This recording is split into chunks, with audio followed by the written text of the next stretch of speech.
waxay soo dhahday maxaa isku tihiin adiga qadar iyo aniga waxaan nahay laba qof oo walaalo ah waxaan nahay laba qof oo Soomaali ah waxaan nahay laba qof oo isku dhiig ah waxaan nahay laba qof oo isku dhaqan ah waxaan nahay laba qof oo isku diin ah haddaad rabto markina ogaatid waxa naga dhaxeeyay waxaan isku nahay haddaba ogow barasho wanaagsan waa qadar waa walaalkay en mideeda kaleeto ma jirto aniga meel aan qof ku caayay ama meel aan qof ugu heeliyay fahimo waa walaashay qadar waa walaalkay sabab aan ugu kala heelin kara ama sabab aan labadooda midba mid kale aan ugu diri kara ma taala meeshan kaliya waxaan iga dhahay oon kala taliyo haddana aan leeyahay noloshiina public ha ka dhigina fiidiyoyaha isku soo marina hawada hadalla hawada isku soo marina haddaa khilaafkiina hoos u xalisa weydiin bulshada Soomaaliyeed oo fiideo usoo bandhigtaan waxba idin ma qabanayaan aan ka ahayn inay isku keensi diraan inay mid kale isii dhiirgeliyaan in like dislike aan waxba ka jirin idin saaraan in mid kale oo channelkiisa qof kale soo booqdo soo ordo kaliya isku keen diraan bisi idin sameyn karaan in ma sameyn karaan wax kale in ku caadbana ee fadlan noloshiina private ka public ha ka soo dhigina aad u mahadsantihiin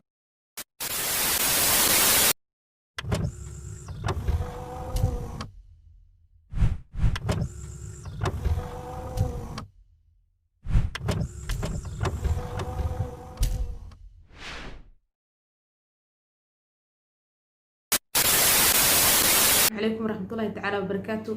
وانا سلامي دمان ولا الله كحران channel كيغا ميل كستو ادونك جوجتين waxaan rajeenayaa khayr iyo caafimaad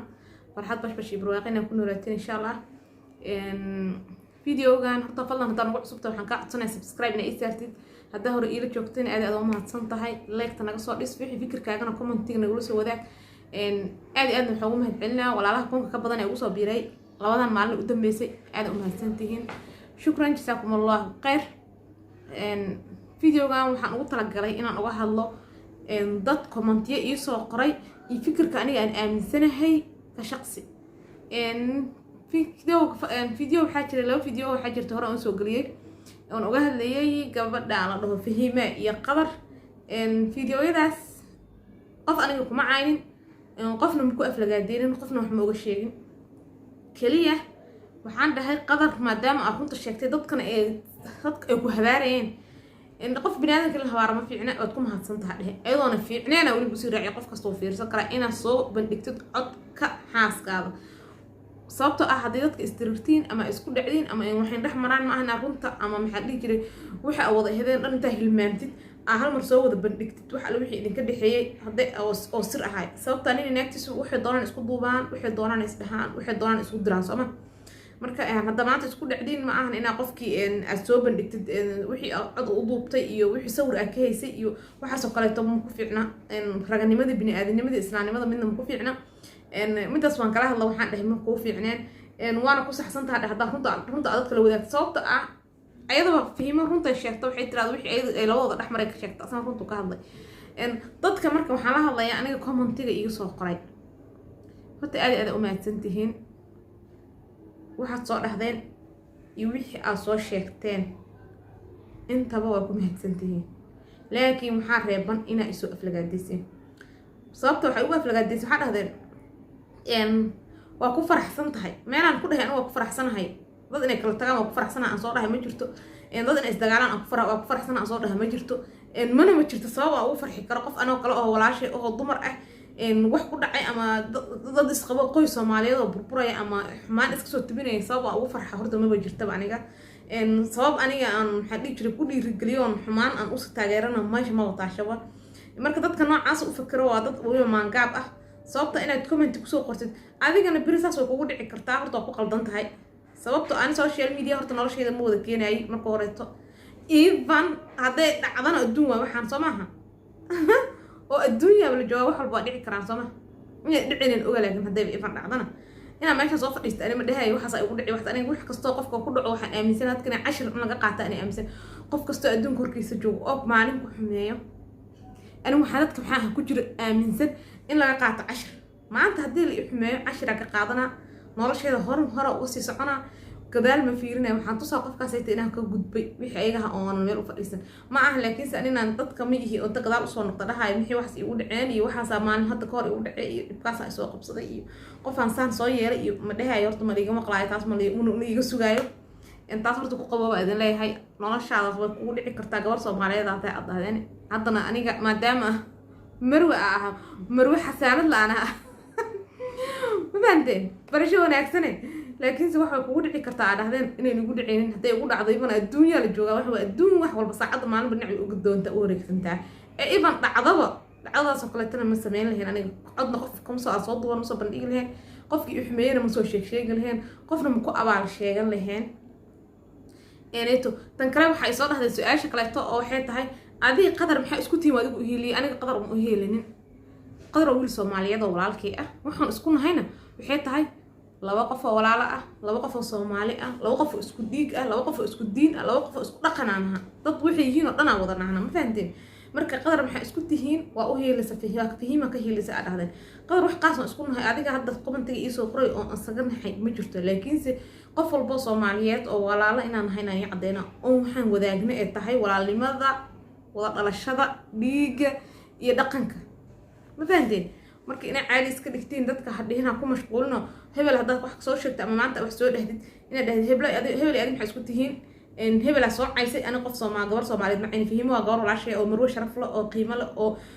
wax walba iga mudan waaye ina soo caayana ama wax ka soo sheegana ma iga mudna fiidiyoyadana gadaal oo raaci kartiin وانا سو أركي كرتين وانا دميستي كرتين إن الفيديو قد دميسترن أما إنا وضع داونين وحن كعدينا سو كومنتي دق أو سو قرتين ما فهميسين ويالو إذن كدتكو اسكو درتين وصوماليه دادتهين إن دادك حمانتا أكلو قدبين حمانتا اسكد عارفة قف walaalka إنا عيسيدو مانتا أدي أجر قادة دنبي إيس قادتين wax كوفي عماهن sababta hadda maanta wax kasta soo sheegtaan wax iga dhimayso malaha wax kasta soo dhahdid wax igama dhimayso ma aragteen ima ignoran gareyn xataa comment-yadiina ma tirtirin meesha ku wada jiraan saas waxaan ugu sameeynaa ma taqaanaan sababta ani wax ma iga dhimayso wax kasta soo sheegtiin wax ma iga dhimayso wax kasta soo dhahdid wax igama dhimayso dadka Soomaaliyeed oo walaalaha ee qadar fahimana waxaan u rajeynayaa guul iyo horumar haday kala tagaan haday isla joogaan labadooda inay guuleystaan farxad mid walba meeshiisa uu ku noolaado midba midka kale uu ka fiicnaado aan u rajeynayaa ma fahanteen marka hadalada bilaa qiimaha oo raqiiska ah iska dhaafa wax soo idin fiican ma ahan ani mowqifkaygu wuu cad yahay meeshaan barnaamijyada aan ka qabto qof walba uu og yahay oo u soo galay YouTube kanet waa horumarinta hooyada Soomaaliyeed maaha saasay tahay in aan xuquuqda gabdhaha u hadlayo u dooday in haddana aan gawar ka sheego wax ila fiican ma ahan Soomaali marka idinka hay ka dhigan in aan wax qof ka sheego qof walba dambigiisa waa la sheegi karaa qof wuxuu sameeyay waa la sheegi karaa laakiin qofka ma la caynin ma la dhaliilin wax kale ma laga sheegin haday tahay maxaa u soo qaadatayna hay taasoo goonideeda maxaa u soo qaadatay hadaa leedihiin oo u soo hadashay mid soo wax kaleeto sababta aan wax soo hadli karaa xora u ahay dad oo meel isku heesto in la kala dhowriyo in la kala dhawaa maxaa sharci boy maaha sababta maxaa isku heesana hadii noloshiina mar walba dhaha dadka social media ku jiro lamaanayaasha iska dhaaf in soo wada bandhigtiin noloshiina oo dhameystiran sababta noloshaada waa ku bareefad ilmahaaga waa ku bareefad dhaqankaaga iyo waxa too dhan waa ku bareefad sirahaaga dhan markii la banaanka soo dhigto ma fiicna halka hadda aniga kaliya ay u aragtiin maanta hadda aniga lamaana soo noqon lamaanahay halka soo fadhiisto biri u aragtiin birdam hadda soo iga way weydiinaysiin Soomaali hadda ka sii sheekeen marka guurkanagi caruurtanadii waxaan nahay reerkanaga gurigeyga maalinba meel idin ka tuso biri way ugu qabsanaysiin waa dheesin maxaa wixii aan bartay noo sheega dheesin marka maxaa dhacaysa biri marka aniga asaga isku dhacnana أنا أنت ماشي صافر استعداد ده صار اللي يسميه ساس اللي يقول وحاسة يقول وحاسة يقبض على عيسى مركز صابت استرتد بقى أنا يقول اللي هي أنا لما أنا ما الوصف الإنسان أنا حاجين يسوق رف الإنسان إنني يجمع مغلين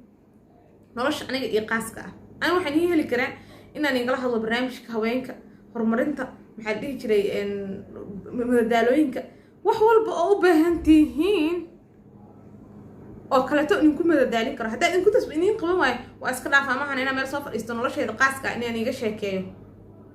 waligeed ma dhacayso hadii kadib ma dhacayso hadda horan ma dhicin hadii kadib ma dhacayso marka waxa aad ugu mahadsantiin horta qodku waa isqabtaan wax noo isku sheegi karaan ina ay soo sheegteen comment ay ugu soo weydiiseen ay soo dhahdeen wax walba ugu soo weydiiseen waa ku mahadsantiin laakiin waxa ugu qalad u dareemoyaa in aan isu aflagaadeysin ina meel soo istagtay isu aflagaadeysin hiblaa gabara fahima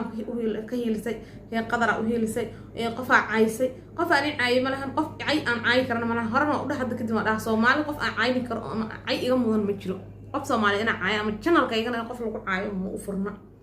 dadka caayo aniga oo la waxaan sameeyaa waxa inaan ka dhaliido faasajixta waxa jira kuwaas aniga wax walba la soo sheegay ma dhaliido laakiin maasajo oo lagu xad gudbayay lamaanahaas fahimay qadar oo xataa aan ka tirtiraa jiro commentiga sababta uga tirtiran waxay tahay ma rabi in qof Soomaaliyeed ama dad xurmo iyo sharaf iyo karaamo agteeda ka mudan wax laga sheego ama lagu aflagaadoodo